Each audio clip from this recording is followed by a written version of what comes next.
Hey, welcome to Credit Makes Sense with Netiva, the Frugal CrediTnista, where we answer your questions about money, credit, and everything in between. And today's question, we are talking about Helocs, home equity line of credits, and how they affect your FICO scores.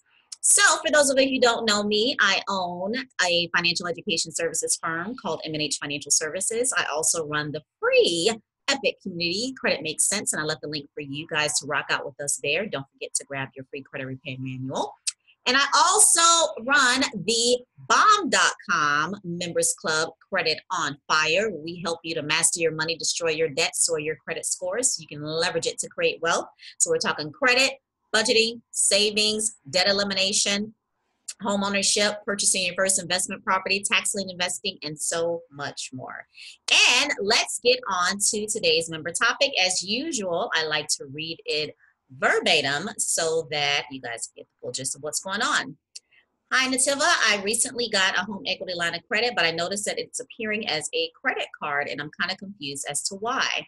I've already paid off all of my credit cards. I did not want this one to mess up my utilization. I'm hoping to have it paid off in about 6 months, but I'm trying to see how this will affect me, if any. I've worked so hard to get my credit on point, and I don't want this to mess me up. Well, a home equity line of credit, for those of you who don't know, is when it's kind of like a revolving line, and it's secured by the equity that's in your home. So let's say you owed $150,000, you got $50,000 worth of equity, you get a home equity line of credit for, let's say, $30,000, and it's secured by the equity of your home. So you can make charges against that line of credit that's secured by the equity of your home, and you pay on it month to month to month to month to month like you would a credit card. The difference, however, is, and you also have minimum payments on it too. The difference, however, is how it affects your utilization. So when you are looking at your credit reports, I'm sure you probably saw that it says revolving on there. And it should have had some kind of indication that it was a home equity line of credit and not a credit card. But on some credit monitoring reports, it'll just say revolving. However, remember that there are different types of scoring models, and some educational consumer scores that come with credit monitoring reports, like your privacy guard or identity guard, things of that sort. They typically sometimes just put it as revolving. But if you're looking at my FICO or one of Experience products, which are really good as far as credit monitoring, they typically do a good job at letting you know that it's a home equity line of credit, and they're providing you with a FICO score. And FICO treats home equity lines of credit differently than they treat credit cards. For example, yes, you're able to spend on it like a credit card, pay it down, and replenish the $30,000 from the example that we use that's on there like you would a credit card. So let's say you have the $30,000 home equity line of credit, you spend $6,000, over 6 months you pay $60,000 off. That amount goes back to $30,000 that's available to you. Same like a credit card. You have a $5,000 credit card, you have spent $1,000 on it, 3 months you paid $1,000 off, your credit limit goes back to $5,000. The difference is that the utilization and how that's compared. So when we think about how FICO, at least the 5 major categories that FICO uses to calculate our scores, and that would be payment history, utilization, age, length of age, credit mix, and also new credit, so like inquiries and things of that sort. So when we think about that, they're similar, home equity lines of credit and credit cards, in that your payment history is going to determine how well you have been paying on the account, and it can positively or negatively impact your scores if you're paying on time or not paying on time. So that's like with anything, student loans, a car, a home, same with home equity line of credit, same with a credit card. The difference comes in that second position at 30% of your credit scores, which is the amount owed category, which is where our utilization resides. So with credit cards, you have the amount that you're approved for, which is $5,000. And I typically advise to keep your utilization under 10%. I know industry standard says 30, not me. So 5,000 credit card limit example, $500 is where you have that 10%. I usually say under 10%, but for now, let's just say $500. So your utilization, your debt to credit utilization is 10%. The other example, $30,000 line of credit, you've used $6,000 of it, utilization, 0, it doesn't count it. It's a home equity line of credit. It's not included in your utilization. So I would not be concerned about it dropping your scores as long as you're paying on time. Yes, it's a line of credit. It's a credit product. It's going to report on your credit report.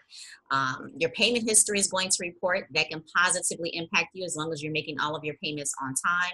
But the utilization will not. Now, if you experience a drop, it's more than likely because they pulled your credit report, so a hard inquiry came on your reports, and the appearance of a new product, a new credit product, is on your credit report as well. So sometimes, and this is just for those who always ask me about inquiries, if you get a credit product that does not check your credit reports, you're still going to get dinged a little bit because the appearance of a new credit product or credit trade line appeared on your credit report. But guess what? New credit only accounts up to 10% of your credit scores. How much does payment history account up to? 35%. So as long as you are paying this on time and you keep it for a while, and that factors into length of age, which is 15% of your credit scores. 35% plus 15%, that's a heck of a lot more than up to 10%. So I would not worry about it. You obviously needed the home equity line of credit for something. Use it for whichever your financial goal is, and make sure that you pay it on time, and I love that you have a time limit on how long it's going to take you to pay off. Yes, partner, yes, do that. So I love that you have a time limit. Stick to that. And just make sure that even though it's available to you, you're not spending on it just because it's there, but you have a financial goal to it and a means of paying it off with a set or as short of a time frame as possible. So you are all good. Now, I did have another question in reference to a charge card, and it's going to be a little lengthier explanation. So I'm going to do that in next week's video on Tuesday for you so that we can break down the difference between a credit card and a charge card, and how it affects utilization and all that good stuff.